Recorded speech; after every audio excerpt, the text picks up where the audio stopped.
താനൊരു ഹിന്ദുവായി ജനിച്ചവനാണ്, ഹൈന്ദവനായി ജനിച്ചതിൽ അഭിമാനിക്കേണ്ടവനാണ്. അങ്ങനെ ഹിന്ദുവായി ജനിച്ചതിൽ അഭിമാനിക്കണമെങ്കിൽ ഹിന്ദു മതത്തിന്റെ മതഗ്രന്ഥങ്ങൾ വായിക്കണം. വലിയ അഹങ്കാരത്തോടെ ഞാൻ അദ്ദേഹത്തോട് പറഞ്ഞു, മതഗ്രന്ഥങ്ങൾ വായിക്കുകയല്ല, കാണാതെ പഠിച്ച് നടക്കുക. ഞാൻ രാമായണം, മഹാഭാരതം, ഭാഗവതം ഏതിൽ നിന്ന് വേണമെങ്കിലും ഉറക്കത്തിൽ വിളിച്ചു ചോദിച്ചാൽ മറുപടി പറയാം. അപ്പൊ അദ്ദേഹം എന്നെ കളിയാക്കി, എനിക്ക് വിവരമില്ലെന്ന് പറഞ്ഞു ആദ്യം. എന്നിട്ട് പറഞ്ഞു, താൻ ഈ പറഞ്ഞതൊക്കെ മതഗ്രന്ഥങ്ങളേ അല്ല, അവയൊക്കെ വെറും കഥാപുസ്തകങ്ങളാണ്. ഹിന്ദു മതത്തിന്റെ ആധികാരികമായ മതഗ്രന്ഥങ്ങൾ വേദങ്ങളാണ്. എഴുതപ്പെട്ട 4 വേദങ്ങൾ: ഋഗ്വേദം, യജുർവേദം, സാമവേദം, അഥർവവേദം.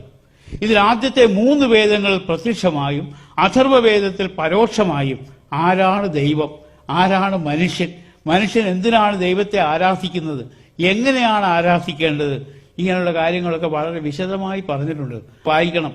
അദ്ദേഹം പറഞ്ഞതിൽ എന്തോ കാര്യമുണ്ട്, അതെന്താണെന്ന് അറിയണം എന്നുള്ള വിചാരത്തോടെ കോട്ടയത്തെ പബ്ലിക് ലൈബ്രറിയിൽ നിന്ന് ഋഗ്വേദത്തിന്റെ മലയാള പരിഭാഷ ആ പുസ്തകം എടുത്ത് വായിക്കാൻ തുടങ്ങി. ഹിന്ദുമതത്തിന്റെ ആധികാരിക മതഗ്രന്ഥമായ ഋഗ്വേദത്തിൽ നിന്ന് എനിക്ക് കിട്ടിയ ആദ്യത്തെ വെളിച്ചം എന്റെ ദുഃഖത്തിന്റെയും ദാരിദ്ര്യത്തിന്റെയും കഷ്ടപ്പാടുകളുടെയും കാലത്ത് ഞാൻ ഏതൊക്കെ ദൈവങ്ങളുടെ മുൻപിൽ പോയി നേർച്ച കാഴ്ചകൾ കൊടുത്ത് പ്രാർത്ഥിച്ചിട്ടുണ്ടോ അവരാരും ദൈവങ്ങളല്ല എന്ന് മനസ്സിലായി. അങ്ങനെ ദൈവങ്ങളില്ല. ഹിന്ദുമതത്തിന്റെ ആധികാരിക മതഗ്രന്ഥമായ ഋഗ്വേദത്തിൽ പ്രപഞ്ച സൃഷ്ടാവായ ഏക ദൈവത്തെക്കുറിച്ച് മാത്രമേ പരാമർശിക്കുന്നുള്ളൂ. ഒരേ ഒരു ദൈവം. അദ്ദേഹം ഈ പ്രപഞ്ചത്തിന്റെ സൃഷ്ടാവാണ്. അങ്ങനെ ഒരേ ഒരു ദൈവമേ ഉള്ളൂ. ആ ദൈവത്തെ മാത്രമേ ആരാധിക്കാവൂ. ഋഗ്വേദത്തിന് 10 പുസ്തകങ്ങളുണ്ട്, 10 മണ്ഡലങ്ങൾ.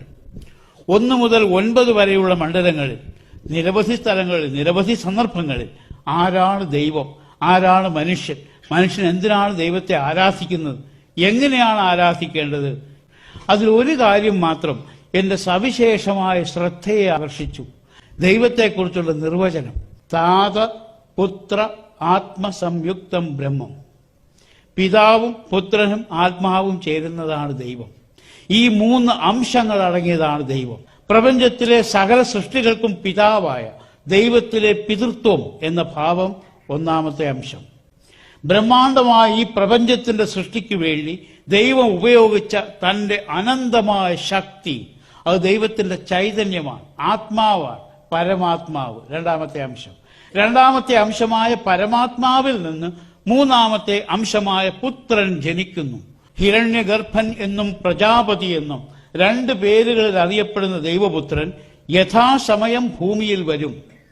ഇഹലോകത്തിൽ മനുഷ്യന്റെ പാപങ്ങൾ വർദ്ധിച്ച് മനുഷ്യന് അവനവനാൽ പാപമോചനം നേടാൻ സാധ്യമല്ല എന്ന ഘട്ടമെത്തുമ്പോൾ അരൂപിയായ ദൈവപുത്രൻ തനിക്ക് യജ്ഞയോഗ്യമായ ഒരു ശരീരം നൽകണം, രൂപം നൽകണം എന്ന് പിതാവിനോട് അപേക്ഷിക്കുന്നു.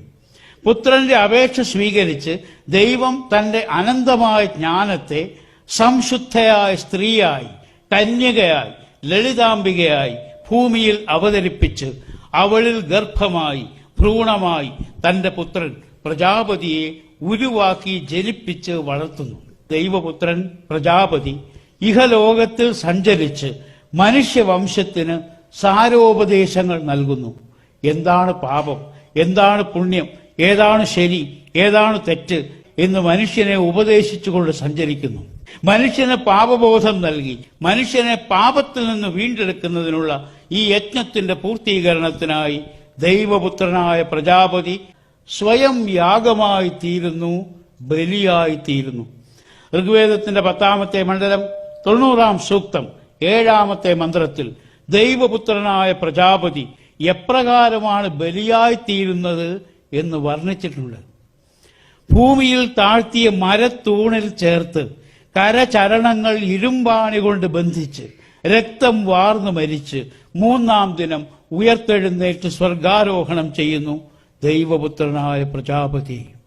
ഹൈന്ദവ മതഗ്രന്ഥമായ ഋഗ്വേദത്തിൽ മനുഷ്യവംശത്തിന്റെ പാപമോചനത്തിനു വേണ്ടി സ്വയം ബലിയായി തീർന്ന് മരിക്കുന്ന ഒരു ദൈവപുത്രനെ കുറിച്ച് വായിച്ചപ്പോൾ എനിക്ക് വലിയ സംശയം, വലിയ ചിന്താക്കുഴപ്പം. അപ്പോൾ ഞാൻ ചില വേദ പണ്ഡിതന്മാരെല്ലാം പോയി കണ്ടു. ആരാണ് ഈ ദൈവപുത്രൻ, ആരാണ് പ്രജാപതി, എന്താണ് ഇതിന്റെ അർത്ഥം? അതിൽ ഒരു പണ്ഡിതൻ പറഞ്ഞു, ഉണ്ട്, പ്രജാപതി സങ്കല്പമുണ്ട്. പ്രജ എന്ന് പറഞ്ഞാൽ മനുഷ്യൻ, പതി എന്ന് പറഞ്ഞാൽ രക്ഷകൻ. മനുഷ്യന്റെ രക്ഷകനായി ദൈവത്തിൽ നിന്ന് ജനിക്കുന്ന ഒരു പുരുഷൻ വരും. ഇതുവരെ വന്നിട്ടില്ല, നമ്മൾ പ്രതീക്ഷിച്ചുകൊണ്ടിരിക്കുകയാണ്. ഈ സമയം അത്ര യേശുക്രിസ്തുവിൻ്റെ രൂപം എൻ്റെ മനസ്സിലുണ്ട്. ഈ പണ്ഡിതനോട് ചോദിച്ചു, യേശുക്രിസ്തുവിനെ കുറിച്ച് എങ്ങാനും ആയിരിക്കുമോ ഈ പരാമർശം? അപ്പോൾ പണ്ഡിതൻ ചോദിച്ചു, അങ്ങനെ ചിന്തിക്കാൻ എന്താ കാര്യം? ഞാൻ പറഞ്ഞു, ലക്ഷണങ്ങൾ. ദൈവപുത്രനായ പ്രജാപതിയുടെ 2 ലക്ഷണങ്ങൾ പറയുന്നു ഋഗ്വേദത്തിൽ. ദൈവപുത്രനായ പ്രജാപതി രൂപത്തിൽ മനുഷ്യനും പ്രകൃതത്തിൽ സ്വഭാവത്തിൽ ദൈവം തന്നെയുമായിരിക്കും. 2, ദൈവപുത്രനായ പ്രജാപതി മനുഷ്യരൂപത്തിൽ ഭൂമിയിൽ വന്ന് മനുഷ്യവംശത്തിൻ്റെ പാപം മുഴുവൻ സ്വന്തം ശരീരത്തിൽ ആവഹിച്ച് ബലിയായി തീർന്ന് യാഗമായി തീർന്ന് മരിക്കും. പക്ഷെ ദൈവപുത്രനായതുകൊണ്ട് മരണമില്ലാത്തവനാണ്, അമരനാണ്. അതുകൊണ്ട് യാഗശേഷം വീണ്ടും ജീവനെ പ്രാപിക്കും. യാഗസമയത്ത് ബലിപുരുഷന്റെ തലയിൽ മുള്ളുള്ള കാട്ടുവള്ളികൾ കൊണ്ട് മെനഞ്ഞ ഒരു കിരീടം ധരിപ്പിക്കണം. 2, കരചരണങ്ങളിൽ ഇരുമ്പാണി അടിച്ച് യൂപത്തിൽ ബന്ധിക്കണം. ഭൂമിയിൽ താഴ്ത്തിയ മരത്തൂണ് എന്നാണ് യൂപം എന്ന വാക്കിന്റെ അർത്ഥം. അപ്രകാരം ബന്ധിക്കുമ്പോൾ ബലിപുരുഷന്റെ അസ്ഥികൾ തകർന്നു പോകാൻ പാടില്ല. 4, മരണത്തിനു മുൻപ് ബലിപുരുഷന് സോമരസം, പുളിച്ച മദ്യം കുടിക്കാൻ കൊടുക്കണം. 5, മരണശേഷം ബലിപുരുഷനെ പുതപ്പിച്ച കച്ച, വസ്ത്രം, ഹോതാക്കൾ, പൂജാരികൾ പങ്കിട്ട് എടുക്കണം. 6, മരണശേഷം ബലിപുരുഷന്റെ ശരീരം, മാംസം ഭക്ഷിക്കപ്പെടണം. 7, മരണശേഷം ബലിപുരുഷന്റെ രക്തം പാനം ചെയ്യപ്പെടണം.